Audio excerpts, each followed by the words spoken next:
እመቤቴ ማርያም ሆይ ድንግል ማርያም ሆይ የመግቢያ መውጫዬን ጎዳና ጥረጊልኝ፣ በመዓልትና በሌሊትም ከሚያሸምቅ ማጅራት መች ሁሉ ጠብቂኝ። እርሱ የተንኰል ወጥመድ አጥምዶ ጉድጓድ ቆፍሮ ይጠብቀኛልና።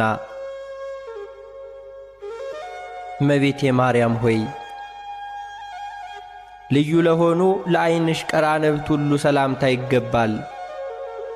የቀያፋና የሐና ቅንዓት ልጅሽን ሁሉ ባሳመመ ጊዜ እንባን ሁሉ የቋጠረ ደመና ሆኗልና።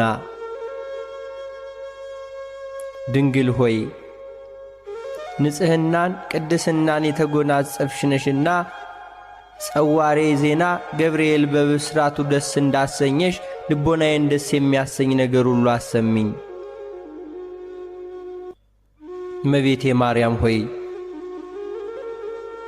እንደ ጥቅምት ውሃ ለጠሩ እንደ አጥቢያ ኮከብ ለሚያበሩ ዓይኖችም ሁሉ ሰላምታ ይገባል። ድሃ አደጉን ችግረኛውን ሁሉ ይመለከታሉና።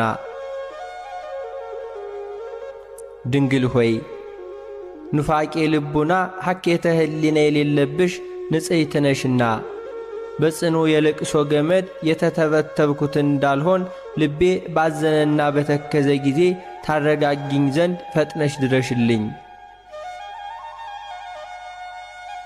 እመቤቴ ማርያም ሆይ ንቁሃን ለሚሆኑ ጆሮችሽም ሁሉ ሰላምታ ይገባል።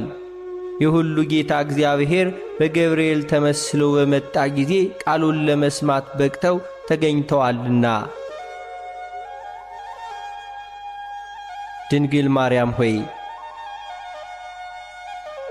ለይቅርታና ለቸርነት የተጋሽ ስለሆንሽ ልቤ ሐዘን እሳት በተቃጠለ ጊዜ ቸልተኝነት የሌለባቸው ጆሮችሽ ሁሉ ነግሬ ያድምጡልኝ። እመቤቴ ማርያም ሆይ የራሔልንና የልያን ልጆች ልጅሽን ሁሉ በሰቀሉ ጊዜ በእሳት እንባ ሁሉ ለተቃጠሉ ጉንጮችሽም ሁሉ ሰላምታ ይገባል።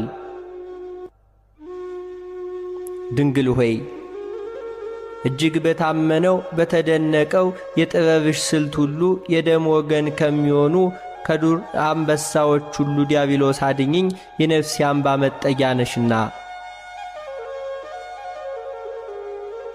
እመቤቴ ማርያም ሆይ መልካም መዓዛ ያለው የሽቱ መፍለቂያ ለሚሆኑ አፍንጮችሽም ሁሉ ሰላምታ ይገባል። ክቡር ከሆነ ከጠረጴዛ ዕጣን ሽታ መዓዛ የተለየ